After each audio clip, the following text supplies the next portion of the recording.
हे गोपाल राधे कृष्ण हे गोपाल राधे कृष्ण गोविंद गोविंद राधे गोविंद गोविंद गोविंद गोविंद राधे गोविंद गोविंद माधव गोविंद गोविंद जनक सुता जग जननी जानकी अतिशय प्रिय करुणा जानकी जाके युग पद कमल बनाऊं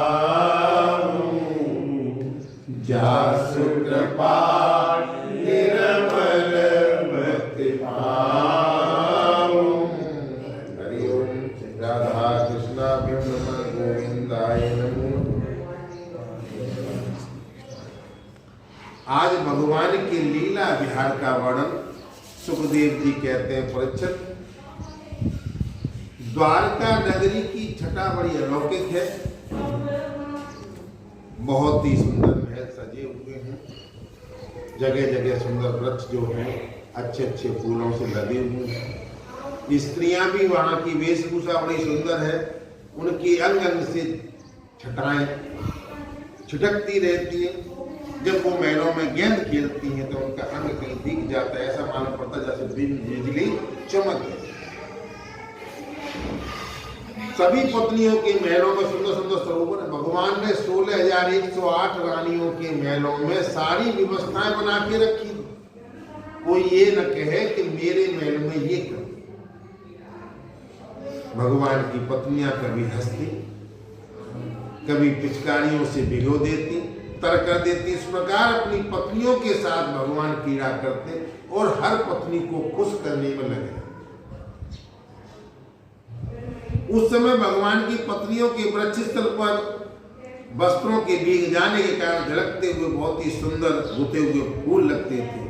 और हर कोशिश भगवान की यही रहती थी कि कोई मुझसे नाराज न रहे। 16,108 और सबको समान रूप से प्रसन्न करना। वे अपनी रानियों को बार बार भिगो देते, जल कीड़ा करते। तो सुखदेव जी कहते हैं, परिचित भगवान इसी प्रकार उनके साथ विहार करते रहते। चाल ढाल बातचीत मुस्कान चितवन जैसे जैसे वो अपने हृदय के अंदर भाव लाती वैसी वैसी क्रीड़ा भगवान उनके साथ करते थे। जैसे जैसे हम जिस भाव से भगवान को याद करेंगे, जब हम सच्चे मन से याद करेंगे तो भगवान भी हमारे साथ वैसा ही व्यवहार करेंगे। लेकिन हृदय साफ होना चाहिए, स्वच्छ निर्मल हो, मन जो निर्मल होना चाहिए।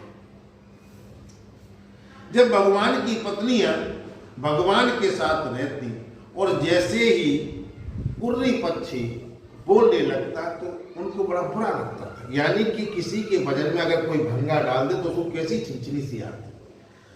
तो रानियां कहती है, अरे कुर्री अब तो बड़ी रात हो गई, संसार में सब और सन्नाटा छा के देख इस समय भगवान अपना अखंड बोध छिपाकर सो रहे, तुझे नींद क्यों नहीं आती? सो जा, तू क्यों खामखा आवाज कर रही है?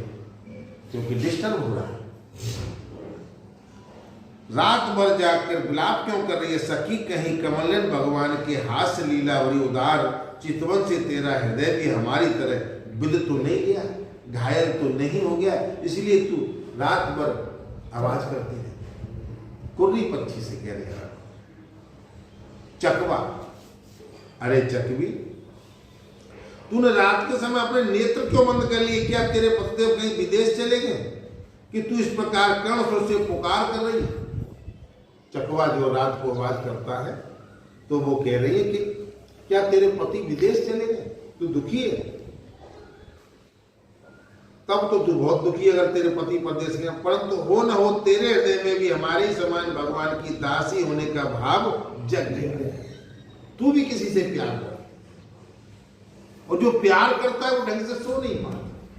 भगवान की पत्नियां भी यही कहती कि हम गोविंद से इतना प्यार करते हैं कि कि नेक भी आंखों से ओझल हो जाते हैं, हमें नींद नहीं। चकवा चकवी रात में एक जगह नहीं रहती। अब तू उनके चरणों पर चढ़ाई हुई फूलों की माला अपनी चोटियों में धारण करना चाहती है, फिर क्योंकि द्वारका में है, और द्वारका कहाँ है? समुद्र के किनारे। तो समुद्र जब हिलोरा ले रहा है तो रानियां कहती हैं, अरे समुद्र तुम निरंतर गरजते ही रहते, तुम्हें नींद नहीं आती क्या? कल कल की आवाज करती रहती, नींद नहीं आती? जान पड़ता है तुम्हें सदा जागते रहने का रोग लग गया है, परंतु नहीं, हम समझ गए हमारे प्यारे श्याम सुंदर ने तुम्हें धैर्य, गंभीरता, स्वाभाविक गुण छीन लिए, इसलिए तुम कलरव करते रहते, चैन से सोने भी नहीं। मेरे प्राण प्रिय, मेरे प्रियतम, मेरे कृष्ण गोविंद गोपाल इस समय शयन कर रहे, तुम डिस्टर्ब क्यों कर रहे? क्या इसलिए तुम हमारे समान मेरी व्याधि के शिकार हो जिसकी कोई दवा नहीं? तुम भी मेरे जैसे, क्योंकि प्रेम के रोग की कोई दवा होती नहीं। रानियां फिर चंद्रदेव से कहने लगी, क्योंकि चंदा भी रात को चमकता, तुम्हें बहुत बड़ा रोज रात क्षमा का हो गया, इसलिए तुम इतने क्षीण हो रहे हो। अरे राम राम, अब तुम अपनी किरणों से अंधेरा भी नहीं हटा सकते क्या? हमारी मां तुम्हारे प्यारे श्याम सुंदर की मीठी मीठी रहस्य की बातें भूल जाने के कारण तुम्हारी बोलती बंद हो गई, क्या उसी की चिंता से तुम मौन हो रहे? मैं पर्वतों से कहने लगी, हमने तुम्हारा क्या बिगाड़ा जो तू हमारे हृदय में काम का संचार कर रहा? अरे तू नहीं जानता, भगवान की तिरछी चितवन से हमारा हृदय तो पहले ही घायल हो चुका है, अब तू और हमें पीड़ा क्यों दे रहा है? बादलों से भगवान की रानियां कहने लगी, तुम्हारे शरीर का सौंदर्य तो हमारे प्रीतम जैसा ही है, तुम भी काले और हमारा प्रीतम भी सांवला ही काला ही। अवश्य तुम यदुवंश में श्रोमणी भगवान के प्यारे हो, तभी तो तुम हमारी वहां प्रेम पास में बंद कर उनका ध्यान कर रहे। देखो तुम्हारा हृदय चिंता से भर रहा है, तुम उनके लिए बड़े उत्कंठित हो रहे हो, तभी तो बार बार उनको याद करके हमारी मां आंसू की धारा बहा रही। हे श्याम घन, सचमुच घनश्याम से नाता जोड़ना घर बैठे पीड़ा मोल लेना है। जिसने भी गोविंद से प्यार कर लिया, ये समझ लो उसने दर्द को बिना बुलाए मोल ले लिया, चैन से सो नहीं पाया। गोविंद के विरह में, गोविंद के मिलन में चिंतन ही करता रहेगा, सोचता ही रहेगा। कोयल को माध्यम बना करके भगवान की रानियां कहती हैं, तेरा गला बड़ा ही सुरीला, मीठी बोली बोलने वाले हमारे प्राण प्यारे के समान ही मीठे स्वर से तू भी बोलती, वो भी बड़ा मीठा बोलती, और जब मीठा बोल जाती तो हम ठग जाती हैं, उसकी बातों में आ जाती। सचमुच तेरी बोली में सुधा बोली हुई है, जो प्यारे के विरह से मरे हुए प्रेमियों को दिलाने वाली। तू ही बता, इस समय हम तेरा क्या कार्य बढ़िया करें जो तुझे अच्छा लगे? ऐसे ही भगवान की रानी है। समुद्र की पत्नियां कौन है पता है? समुद्र की पत्नियां नदियां। अच्छा, ये नदियों, ग्रीष्म ऋतु तुम्हारे कुंड सूख गए, तुम्हारे अंदर खिले हुए कमलों का सौंदर्य नहीं दिखाई देता, तुम जल्दी कमजोर हो गई। जान पड़ता जैसे हम अपने प्रियतम श्याम सुंदर की प्रेम भरी हुई चितवन न पा करके अपना हृदय खो बैठी, दुबली पतली हो गई, वैसे ही तुम मेघों के द्वारा अपने प्रियतम समुद्र का जल न पाकर ऐसी दीन हो गई। क्योंकि नदियों में से समुद्र का ही जल आता है, और वही जल नदियां जब तंदुरुस्त हो जाती है, धीरे धीरे जब उनमें जल की मात्रा बढ़ जाती है, तो वो नदियां अपने पति यानी समुद्र से मिलने के लिए चल देती। अरे हंस आओ, भले आए, स्वागत है, आसन पर बैठो, दूध पिए। प्रिय हंस, श्याम सुंदर कोई बात तो सुनाओ। भगवान की पत्नी हंस से कह रही है, कोई श्याम सुंदर की कोई चर्चा तो सुनाओ। हम समझते हैं तुम उनके दूत हो, किसी के बस में न होने वाले श्याम सुंदर कुशलते हैं ना। अरे भाई, जिनकी मित्रता बड़ी अस्थिर है, क्षणभंगुर है, उसका कोई भरोसा नहीं। क्षणभंगुर, अस्थिरता यानी टिकाऊ दोस्ती नहीं है। एक बात तो बताओ, उन्होंने हमसे कहा था कि हम तुम ही हमारे परम प्रीतम हो, क्या उन्हें ये बात याद है? आओ, हम तुम्हारी अनुमति नहीं सुनती। जब वे हमारी परवाह नहीं करते तो हम उनके पीछे क्यों मरे? हे शूद्र के दूत, उनके पास नहीं जाती।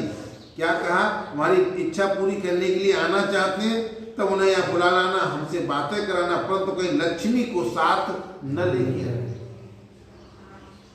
तब क्या वे लक्ष्मी को छोड़कर यहाँ नहीं आना चाहते? ये कैसी विलक्षण बात है! क्या स्त्रियों में लक्ष्मी कैसी है जिनका भगवान से प्रेम है? क्या हम में से कोई एक भी ऐसी नहीं? भगवान की पत्नियां जो है, रानियां जो है, माध्यम हंस को बना करके कह रही। हे परीक्षित, सुखदेव जी कह रहे कि श्रीखंड की पत्नियां योगेश्वर भगवान श्रीखंड में ऐसा ही प्रेम भाव रखती थी, इसी से उन्हें परम पद प्राप्त। सोचना, समझना, उस चित्त को गोविंद में लगा देना, और नेक अगर भगवान के दर्शन नहीं हुए तो उल्हाना देना, उनकी दिनचर्या यही थी। पूरे दिन उसी का चिंतन, तभी तो उन्होंने परम पद को प्राप्त किया।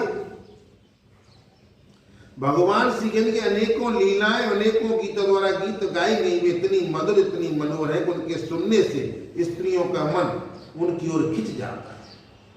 फिर जो स्त्रियां उन्हें अपने नेत्रों से देखती थी, उनके संबंध में तो कहना ही नहीं।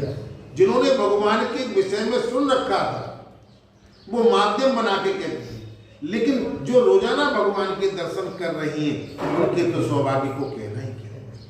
एक सखी कहने लगी, मंदिर में रहते तो भगवान कभी बाहर जाया करो, मंदिर में रहते तो भगवान कभी बाहर जाया करो। मैं रोज तेरे दर आता हूँ, कभी मेरे घर भी आया करो। मैं रोज तुम्हारे दर आता हूँ, मेरे घर भी आया करो। मंदिर में रहते हो भगवान कभी बाहर भी आया जाया करो। मैं रोज तुरे दर आता हूँ, कभी मेरे भी घर भी आया करो। मंदिर में रहते हो भगवान कभी बाहर। कोई बात नहीं, जब गोपियां जो है जब मस्ती में हो जाती थी, जिन बड़भागी स्त्रियों ने जगतगुरु भगवान श्री कृष्ण को अपना पति मान करके परम प्रेम से उनके चरण कमलों को सहलाया, नहलाया, धुलाया, खिलाया, पिलाया, तरह तरह से उनकी सेवा की, उनके भाग्य का वर्णन कौन कर सकता है? कितनी भाग्यशाली है। परीक्षित, भगवान श्री कृष्ण सत्पुरुषों के एकमात्र आश्रय हैं, जो सत्पुरुष हैं, जो सत्य के रास्ते पे चल रहे हैं और अपने धर्म पे टिके हुए हैं। तो भगवान ऐसे लोगों के ही आश्रय ठिकाना है। उन्होंने वेदोक्त धर्म का बार बार आचरण करके लोगों को यह बात दिखला दी कि घर में ही धर्म, अर्थ, काम, साधन का स्थान है, कहीं बाहर जाने की जरूरत नहीं, घर में ही चारों चीजें मिल जाएंगी, धर्म, अर्थ, काम। और जिस सारी चीजें हमारी होंगी तो हमें मोक्ष भी मिलेगा। इसलिए वे गृहस्थ श्रेष्ठ धर्म का आश्रय लेकर व्यवहार कर रहे हैं। परीक्षित, मैं तुमसे कह ही चुका हूं कि उनकी रानियों की संख्या 16,108 थी। सबसे श्रेष्ठ स्त्रियों में रुक्मिणी 8 पटरानियां, उनके पुत्रों का वर्णन तो उन्होंने किया ही था परीक्षित जी ने, सुखदेव जी ने। परीक्षित जी ने सुना उनके भी 10 पुत्र हुए। तो भगवान के परम पराक्रमी पुत्रों में 18 तो महारथी थे, जिनका यह सारे संसार में फैला। उनके नाम थे प्रगुम्न, अनुरुद्ध, दीप्तमान, भानु, साम, मधु, बृहद्वान, चित्रवान, व्रत, अरुण, पुष्कर, वेदबाहु, सुखदेव, सुनंदन, चित्रबाहु, गुरु, कवि और नेबोध। हे राजन, भगवान श्री कृष्ण के पुत्रों में भी सबसे श्रेष्ठ रुक्मिणी नंदन प्रगुण जी थे। वे सभी गुणों में अपने पिता के समान ही। उनमें 10,000 हाथियों का बल था और उन्हीं के गर्भ से अनिरुद्ध जी का जन्म हुआ। रुक्मी के दोहित अनिरुद्ध जी ने अपने नाना की पोती से विवाह किया, उनके गर्भ से ब्रज का जन्म हुआ और ब्राह्मणों के श्राप से पैदा हुआ मूसल के द्वारा यदुवंश का नाश हो जाने पर एकमात्र वे ही बच रहे। तो यादवों में सिर्फ एक वही बच रहे, कौन? ब्रज। बाकी सब खत्म।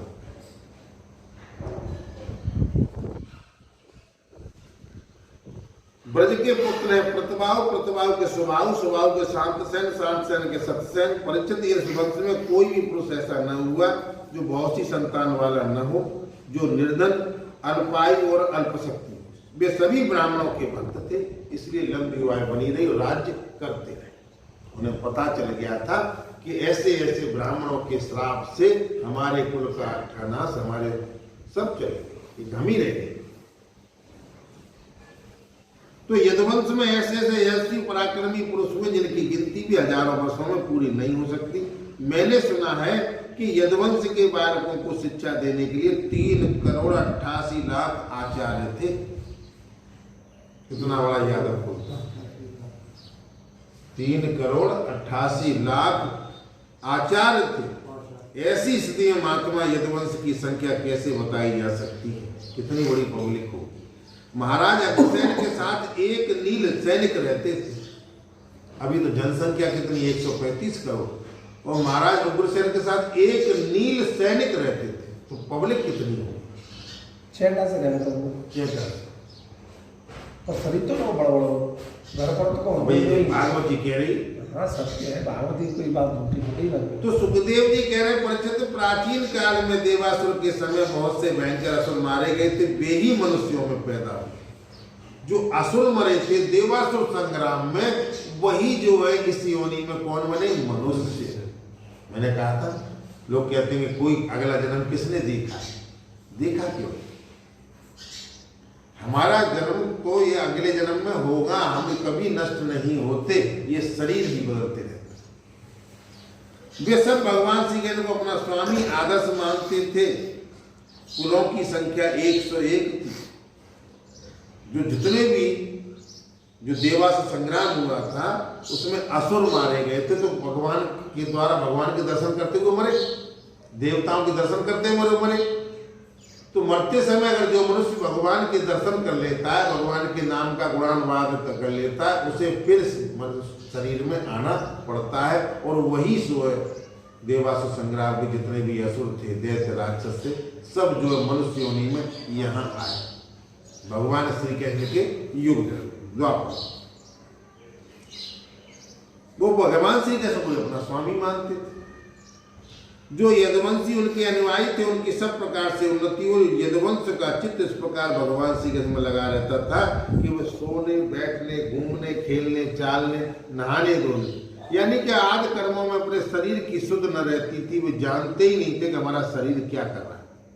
उनकी समस्त क्रियाएं यंत्र की भांति अपने आप होती रहती थी।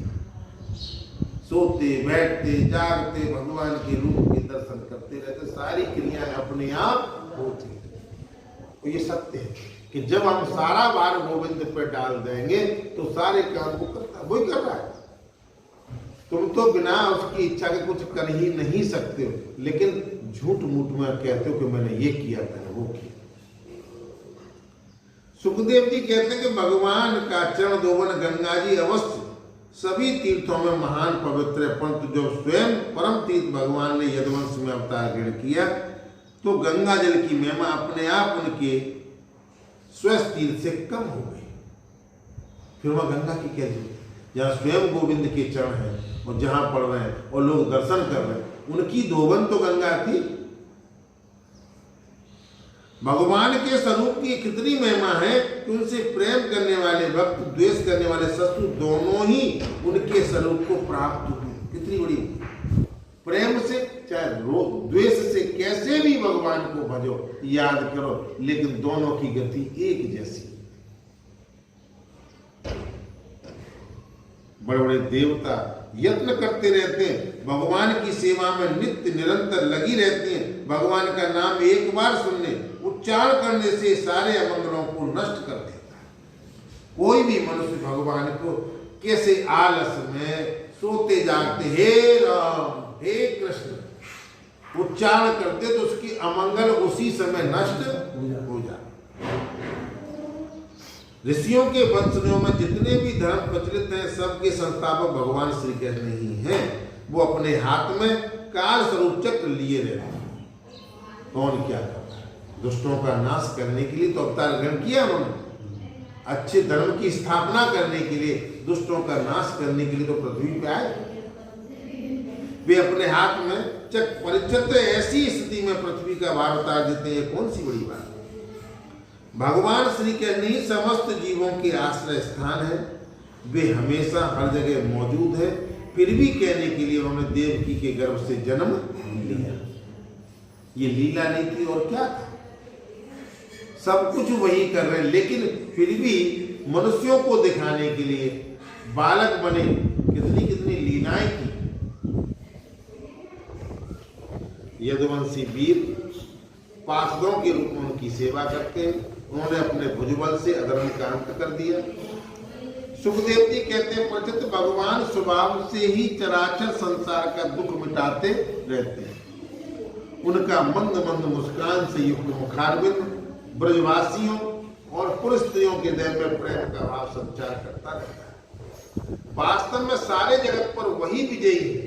उनकी जय हो जय हो जय हो। सुखदेव जी कहते हैं प्रचित प्रगति से अतीत परमात्मा ने अपने द्वारा धर्म की मर्यादा की रक्षा के लिए ये दिव्य लीला शरीर ग्रहण किया और उसके अनुरूप अनेकों अद्भुत चरित्रों का अभिनय किया। उनका एक एक कर्म याद करने वाला और कर्म करने वाले के कर्म बंधनों को काटने वाला भी। जो यदवंश शिरोमणि भगवान श्री कृष्ण के चरण कमलों की सेवा का अधिकार प्राप्त करना चाहे उसे उनकी लीलाओं को श्रवण करना ही पड़ेगा और करनी भी चाहिए।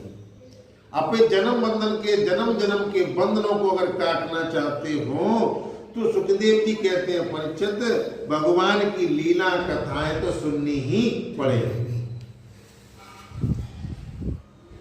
परीक्षित जब मनुष्य प्रतिक्षण भगवान श्री कृष्ण की मनोहारी लीला कथाओं को अधिक से अधिक सुनता है, कीर्तन करता है, चिंतन करने लगता है, तब उसकी यही भक्ति उसे भगवान के परम धाम में पहुंचा देती है। कथाओं को सुनना, क्योंकि जन्म जन्म की हमारे हृदय में गंदगी भरी पड़ी है। जब तक वो साफ नहीं होगी कथा में भी मन नहीं लगेगा, भगवान के नाम के कीर्तन में भी मन नहीं लगेगा। और जब हम कथा नहीं सुनेंगे, कीर्तन नहीं करेंगे तो फिर हम चिंतन किसका करेंगे? कथा सुन ली और भूल के कल क्या हुआ, कल क्या हुआ तो बता सकते हो क्या? कल अर्जुन और वो वहाँ पे गए थे, वो शेष भगवान को हाँ गए ब्राह्मणों के पुत्रों को लेने के लिए कहाँ गए? शेष भगवान। शेष भगवान बैकुंठ में गए। स्वर्ग और बैकुंठ अलग अलग है। हाँ, बैकुंठ में जाकर के जीव लौटता नहीं और स्वर्ग में जाकर के जीव को लौटता। तो यार उसकी यही सब भक्ति उसे भगवान के परम धाम में पहुंचा देती है। मैंने क्या कहा? सारी इंद्रियों से कर्म करो, लेकिन इस मन को उसमें लगा। काल की गति के परे पहुंच जाना बहुत कठिन है, परंतु भगवान के धाम में काल की दाल नहीं गलती। वह वहां तक पहुंच ही नहीं पाता। उसके धाम की प्राप्ति के लिए अनेक सम्राटों ने अपना राजपाट छोड़ दिया, जंगल की यात्रा की। इसलिए सुखदेव जी कहते हैं मनुष्यों को अपनी लीला कथा का ही श्रवण करना चाहिए। जीवन में अगर सफल होना है, भगवान से अगर तुम प्यार करते हो तो आपको ये लीला कथाएं तो सुननी पड़ेगी। हे गोपाल राधे कृष्ण गोविंद गोविंद। हे गोपाल राधे कृष्ण गोविंद गोविंद। हे गंगाधर राधे कृष्ण गोविंद गोविंद। हे गंगाधर राधे कृष्ण गोविंद गोविंद। कृष्ण गोविंद गोविंद राधव गोविंद गोविंद। कृष्ण गोविंद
बोलो आनंद कृष्ण भगवान की जय। आज बड़ी भजन लिख के लाए। राधा कृष्णाभ्यम नमः निखिल निरस्त निखिला ज्ञानम ज्ञाना ज्ञान विलक्षणम पूर्णानंद किमप तन्नीन रत्महं भजे।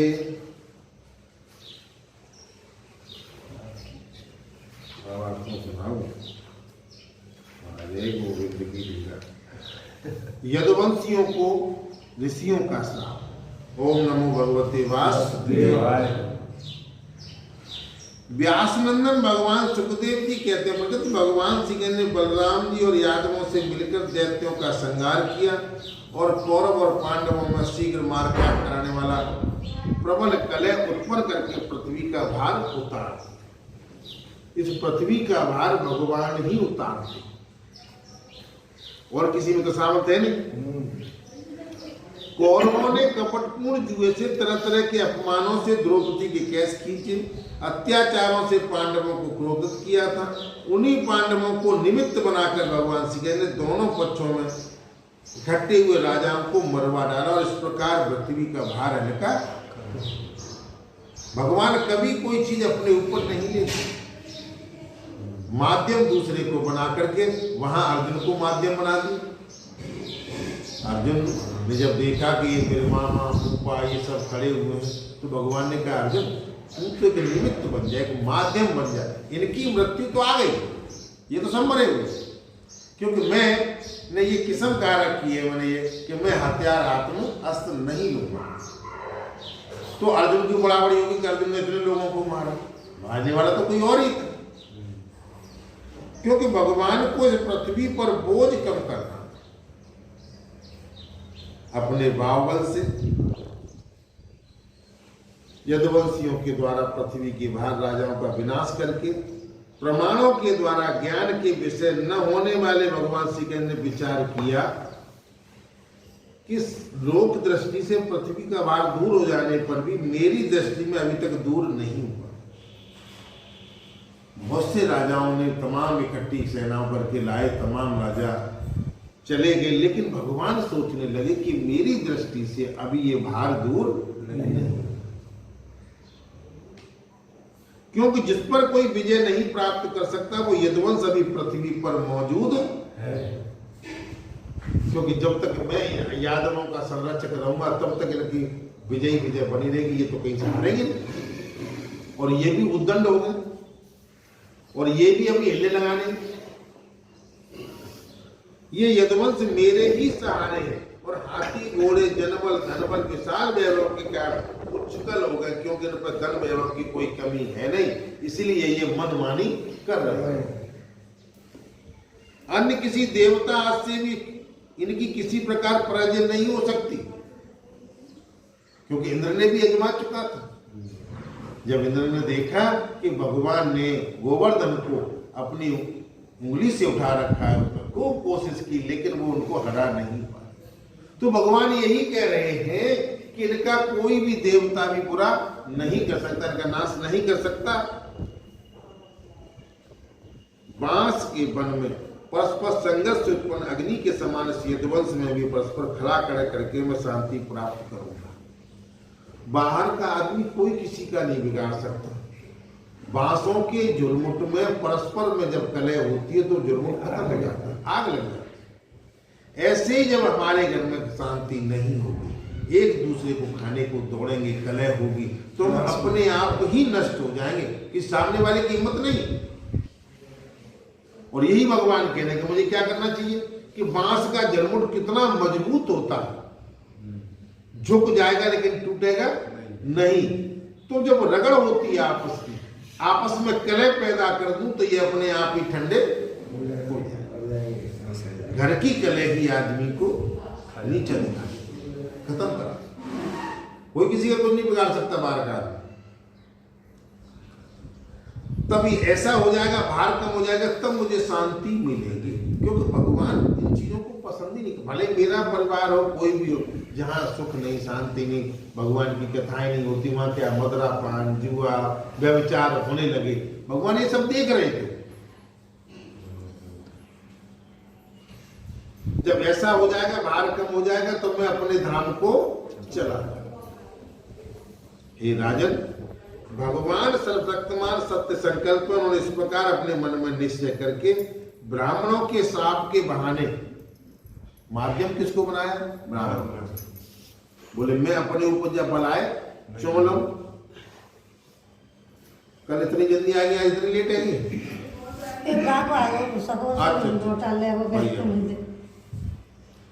तो उन्होंने इस प्रकार निश्चय करके ब्राह्मणों के श्राप के बहाने अपने वंश का संहार कर दिया। माध्यम किसको बनाया? ब्राह्मणों ने। जबकि लीला उन्हीं की चल और सबको समेट कर अपने धाम में ले गए। फिर कितना चलो। हे राजन, भगवान शक्ति संपन्न है, शक्तिमान है। उन्होंने इस प्रकार अपने मन में निश्चय करके कि अब मुझे पृथ्वी का भार कम करना है, यादवों का संहार करना है, तो ब्राह्मणों को माध्यम बना करके उन्होंने पृथ्वी का बोझ कम कर दिया और सबको अपने धाम लेकर के चले गए। सुखदेव जी कहते हैं, परिचित भगवान की वह मूर्ति त्रिलोकी के सौंदर्य का तिरस्कार करने वाली थी। इतनी सुंदर, तीनों लोकों में कोई इतना सुंदर नहीं न है। उन्होंने अपनी सौंदर्य माधुर्य सबके नेत्र अपनी ओर आकर्षित कर लिए थे। सबकी निगाह किनके ऊपर? भगवान की। उनकी वाणी, उनके उपदेश मीठी दिव्य दिव्य थे। उनके द्वारा स्मरण करने वालों के चित्त उन्होंने छीन लिए। जब भगवान के जब उलट पुलट करना चाहते हैं तो सब कान भी सुन्न हो जाते हैं, बुद्धि भी काम करना छोड़ देती है। जब हम किसी से बदला लेने जाते हैं ना, क्रोध आता है, आवेश में आकर के कोई ज्ञान की बातें भी करता है तो वो बात में हम अनसुनी कर देते, जब ज्ञान है बाद में रखी पड़ जा भाई हिले लगा जाते हैं। ऐसा ही ये सब गोविंद ही कराता। हम उन बातों को अनसुना कर देते। बातें कौन सी मनुष्य को अच्छी लगती है? मीठी हो, मतलब की हो, उन बातों को तो अच्छी तरह ग्रहण करेगा।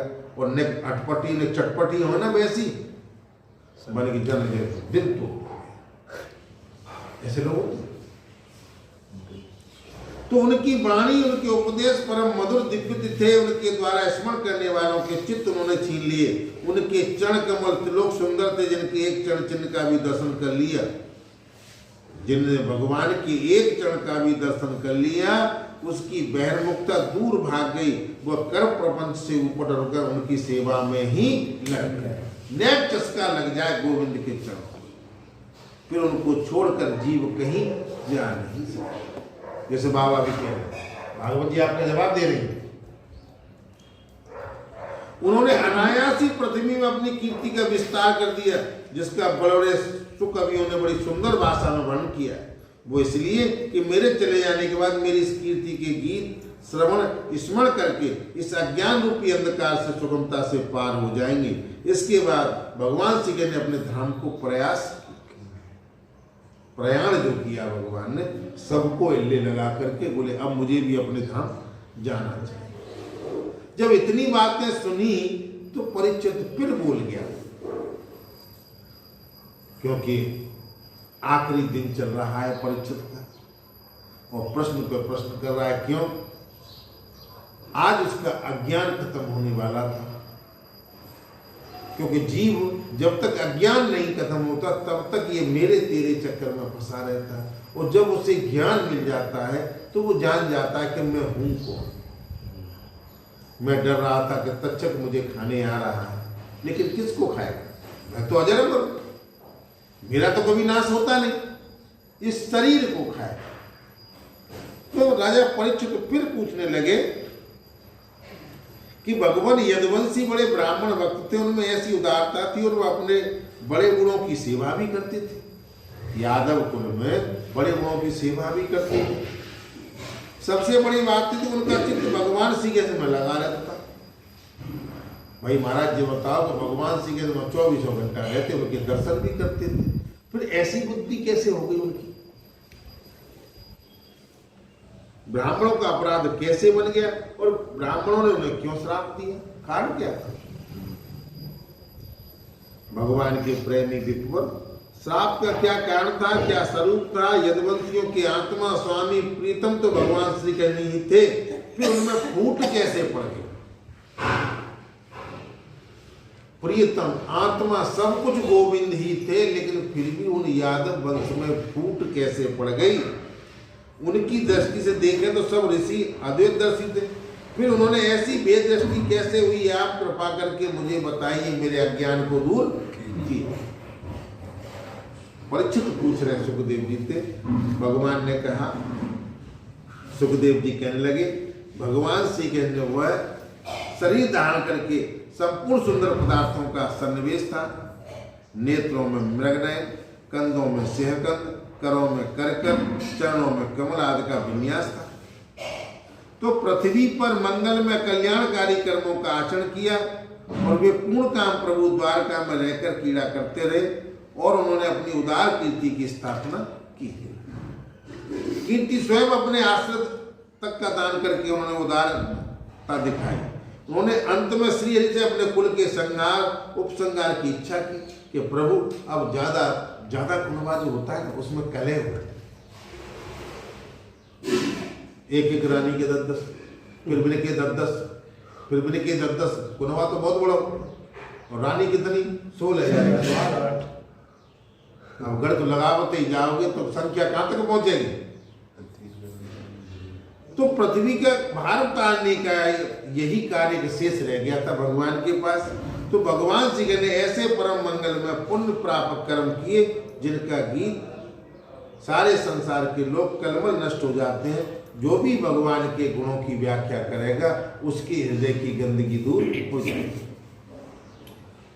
अब भगवान श्री कृष्ण महाराज उग्रसेन की राजधानी द्वारकापुरी में वसुदेव जी के घर यादवों का संहार करने के लिए काल रूप से ही निवास कर रहे हैं कि सब इकट्ठे हो जाए और सबको सीताराम बोल रहे। भगवान राम तो यानी दुष्टों का नाश करने के लिए जंगल जंगल घूमते रहे और यहाँ भगवान श्री कृष्ण के पास सभी इकट्ठे होकर के आ रहे कि हमारी सीताराम बोलो, कि हमारी सीताराम बोलो। उस समय उनसे विदा कर देने पर विश्वामित्र, असित, कर्ण, दुर्वासा, भृगु, अंगरा, कश्यप, वामदेव, अत्र, वशिष्ठ, नारद, बड़े ऋषि द्वारका। एक दिन यदुवंश के कुछ उद्दंड कुमार खेलते समय इन ऋषियों के पास पहुंच गए। अब मजाक करने की तो आदत थी लोगों की, मदरा पीते थे, सम्मान करना भूल गए थे बड़े बूढ़ों का। तो उन्होंने कहा कि बाबा जो बताइए, एक शाम को जो एक स्त्री बना करके ले गए और पेट से तवा बांध के ले गए। बोले बाबा इस स्त्री के कौन सा बालक होगा, मोड़ा होगी कि मोड़ी होगी? ब्राह्मण जानते थे और भगवान की कुछ कुदृष्टि चल रही थी आदमियों पर। ब्राह्मणों ने श्राप दिया कि इसमें पैदा होगा वो मूसल पैदा हो, तुम्हारे कुल का नाश कर देगा।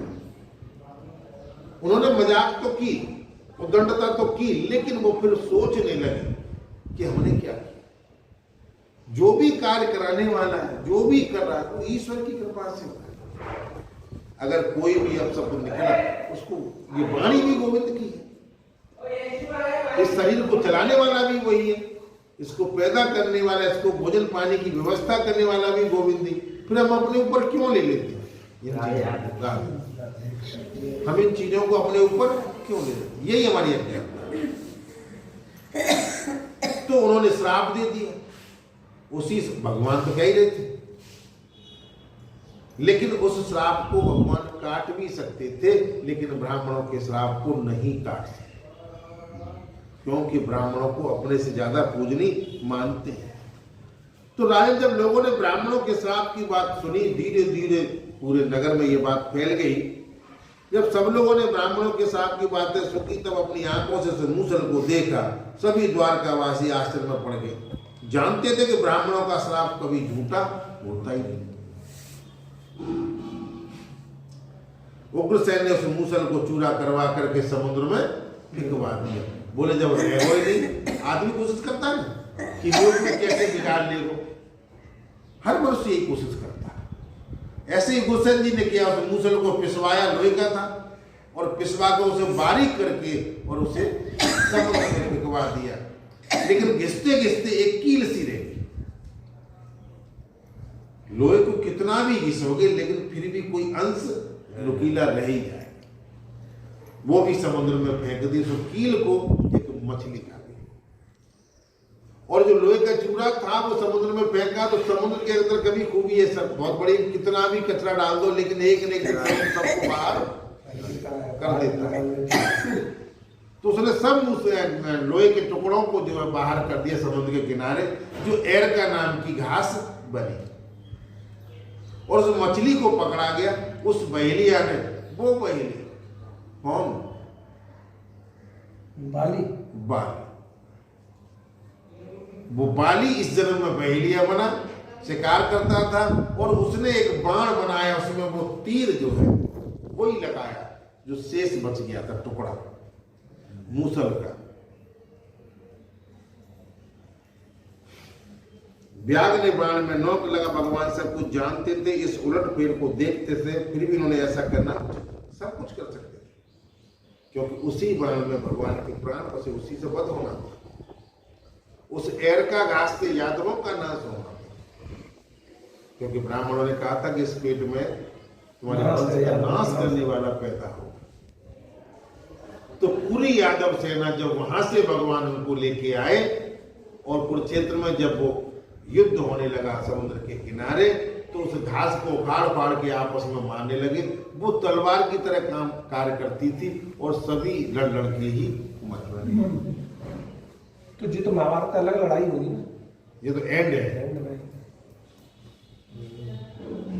वसुदेव जी के पास नारद जी का आना, उन्हें राजा जनक और 9 योगेश्वरों का सम्मान सुनाना, कथा बहुत सुंदर है। गुरु जी शराब कौन से ब्राह्मण ने अंदर मैंने तपस्वी थे, नहीं मैंने बताया नाम है। क्यों? वो कहते भारद्वाज ने दे, वो ऐसा कुछ भारद्वाज ने दिया था, वो तो सभी ऋषि थे। ये रहे विश्वामित्र, असित, कर्ण, दुर्वासा, भृगु, अंगरा, कश्यप, वामदेव, वशिष्ठ, नारद, बड़े बड़े ऋषि द्वारका के पास ही पिंडार्क क्षेत्र में जाकर निवास करने लगे। ये भगवान ने ही इकट्ठे किया कि भाई इनके माध्यम से, क्योंकि तपस्या बड़ा बल होता है, हम तपस्या इकट्ठी कर लेंगे तो चाहे कुछ कर सकते हैं। और जब हमारे पास शक्ति नहीं होगी, पावर नहीं होगी, तो कुछ नहीं कर पाए। इसलिए अपने हृदय के अंदर, अपने अंदर पावर होना बहुत जरूरी है। जो पावर नहीं होती तो हम फेल हो जाते हैं। गुरु जी विश्वामित्र की कितनी उम्र है? लाखों करोड़ों साल, वो तो युगों में युग बदल जाते हैं, लोग काम करते हैं।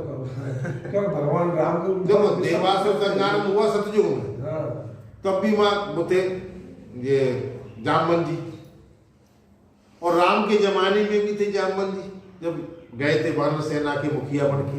और कृष्ण के जमाने में जामवंत जी भगवान के संग भी आई, उन्होंने अपनी पुत्री, और युग कितने भी बदल गए, 3, और जामवंत जी का कुछ भी गिराई नहीं। आज भी मैंने सुना है कि योग बल से, तपस्या के द्वारा उम्र कुछ भी नहीं बिगाड़ सकते। शरीर में कहते रोग हम अपने आप पाल लेते हैं। जब बिल्कुल मस्त रहे ना, जो हो रहा है उससे होने दो। हमें मस्ती में गोविंद का नाम लेना है, जो मिल जाए उसे खुश होकर के भोजन को ग्रहण करो। अगर कुड़ के खाते हैं तो वो रूख चुपड़ी हुई रोटी की अंग नहीं लगेगी। खुश होकर के भगवान को भोग लगा करके जैसा मिल जाए वैसा राधना, ये मेरे जीवन का रहस्य। चले कह रहा था पंडित जी तुम तो 35 साल की थी, मैंने कि मैं 50 से ऊपर हो गया। जैसा भी ईश्वर ने दिया खुश होकर के ग्रहण कर, कभी किसी को देख के चले नहीं, किसी को देख के कुड़े नहीं, जो कर रहा है उसे करने दो, तुम मस्त हो। क्यों टेंशन लेते हो, फलाने ने क्या किया, ढिकाने ने ये किया, अरे माने कितने कमर बुंदे हमें क्या लेने दो। अपनी सोचो। हम दूसरों के बारे में सोचते रहेंगे तो हम खुद गड्ढे में गिर जाएंगे। हमें आगे बढ़ना। दुनिया हमारे प्रति क्या सोचती है, क्या नहीं सोचती, इससे क्या लेना देना। क्योंकि अगर 4 अच्छे सोचने वाले 10 बुरा सोचने वाले, क्या तुम किसी को रोक सकते? तुम किसी का कुछ भी नहीं बिगाड़ सकते। इसलिए मस्त रहो ना। वो अपना ही नुकसान करेगा जो हमारे बारे में सोच रहा है। हम अपनी मस्ती में, तो ये उम्र उम्र भी बढ़ जाती है।